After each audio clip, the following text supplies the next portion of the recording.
Hey, what's up? It's Jim, and today I'm going to talk about the film Crimson Peak. When we get any new Del Toro film, you're really thinking about the promise of Guillermo del Toro. And if you saw Pan's Labyrinth, which was probably one of the best films of the past decade, one of the best fantasy films of all time, got pretty much put into the great films canon almost immediately. And there was a lot of promise towards that in this original amazing film. And his last two Hollywood films don't really play into that. He's almost playing with archetypes and playing with plot structure that we've seen before and just kind of proving that he can do it. And although that worked a lot better for Pacific Rim, I think Crimson Peak shows, although an interesting film, a very beautiful film, a film I actually very much like, I'm kind of starting to think, should I reevaluate the promise of Guillermo del Toro, and is he kind of like a studio director who likes to play in different genres but isn't going to give me this great masterpiece of filmmaking that is completely new. He uses things like a postmodern film director, and there's a lot of postmodern film directors who've made great things using parts of this and parts of that, and this is uses like Bava and kind of some Hammer and some Roger Corman, Edgar Allan Poe, like a gothic romance. There's a lot of interesting things at play here, but it just feels like someone kind of using these archetypes and using plots that where while you're watching them,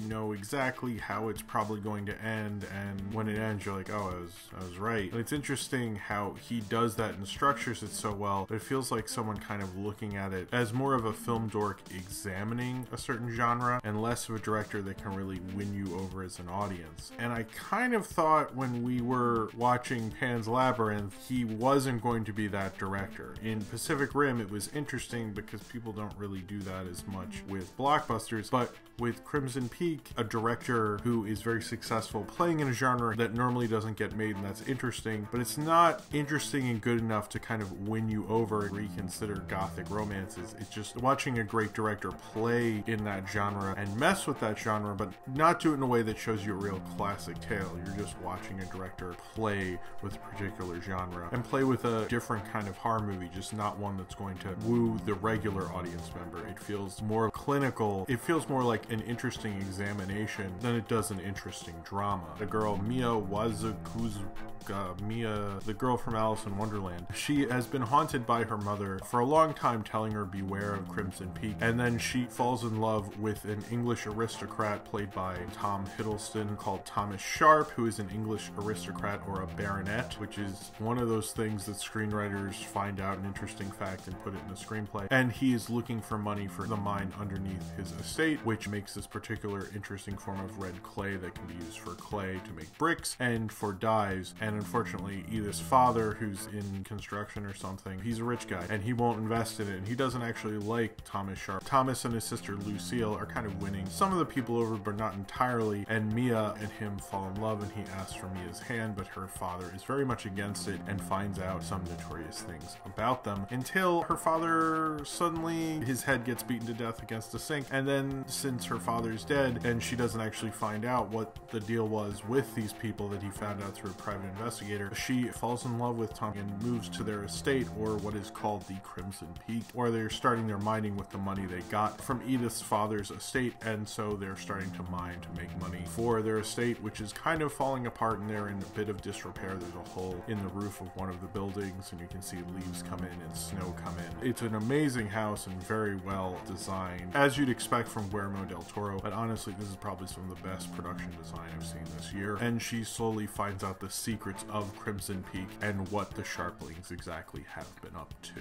While I was watching this movie, I had an interesting, I guess, experience. It wasn't really interesting, but I had an experience. While I was watching it, a lot of the dialogue seemed a little, it was trying to be a Hammer story or a very English, old school kind of BBC kind of production. And at first I bought it, but then there were people behind me who kept laughing, and to be honest, that normally doesn't get to me. I can actually shut it out a lot of the times, and I sometimes won't even notice. And this time, because they're laughing at specific dialogue that I kind of agreed was a little ridiculous in places, it was kind of hard to get back. I think that definitely messed with my viewing of the movie, but I don't disagree with them laughing at certain parts because it did feel a little forced. It felt like an outsider trying to make more of a Bronte kind of a BBC production and failing at it pretty miserably. In certain parts it felt very almost like a paint by numbers version of one of those scripts, but without, you know, the literary adaptation, so it's honestly not as good. That was what I felt through a lot of Crimson Peak, through the beginning until they actually get to the actual house, is that like, what exactly is going on here? It felt strange. Everyone was telling me it's not a horror movie, it's a gothic romance and all this stuff, and it's very gothic, and I haven't seen many films that are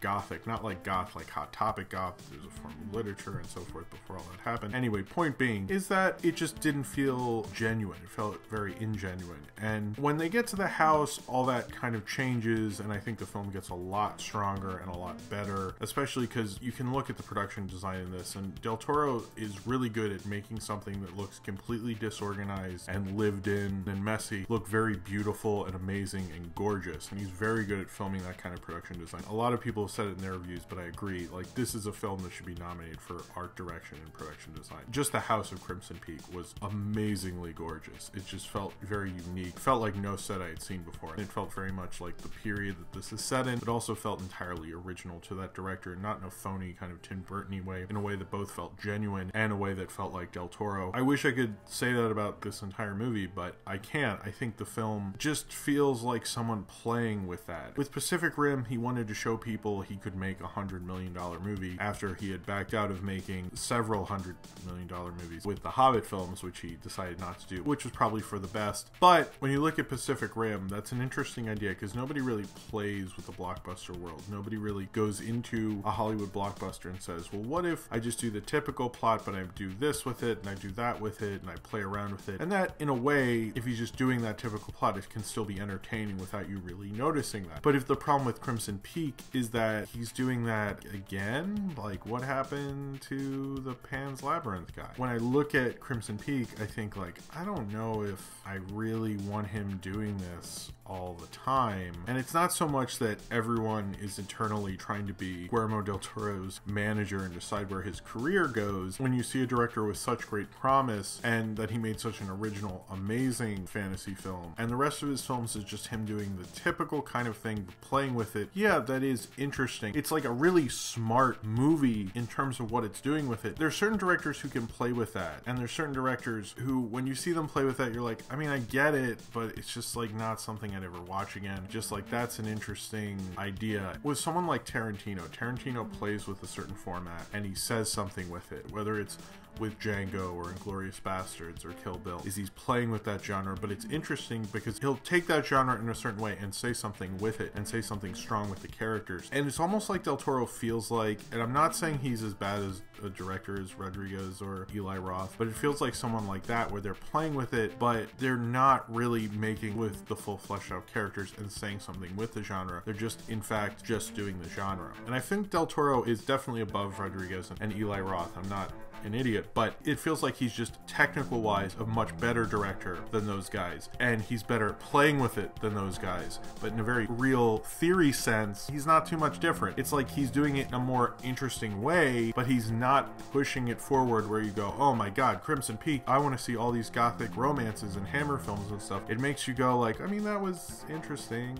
I'm not mad, I don't hate it, but I'm just thinking about how it was interesting, but I'm not thinking about the plot, which literally at the beginning of the film, when I see the Sharps, I look at them and I go, I know how this is going to end. And that's kind of boring. I understand part of making a suspense film is doing away with logic, but it goes deeper than that. It goes to the point that I'm not being surprised anymore. I'm feeling like I wanted to see something from a wholly original director, and I'm seeing something I've seen a lot of other times. Even if he, for the rest of his filmography, is this kind of a director, he's still a really interesting director. Don't get me wrong. The promise of him fights with the actual crap he puts out, which does not fall back on any of that, which is like super disappointing because you wanted this promise. We all wanted to have this great director who could do all these great things. None of us don't want a great director. That would be idiotic. chaotic, and that's kind of what's happened to us. And I think we're all kind of like, oh, okay, again. And I think Pacific Rim was like, we'll give him a pass. And like Hellboy 2, we're like, okay, you know, it's like a Hellboy movie, so I get it. And Crimson Peak to me is like, I've heard a lot of people say like, I feel like he's overrated. And I'm starting to look at his filmography and go, it's been a while since Pan's Labyrinth. A lot of these films feel like films I'm making exceptions toward. Pacific Rim,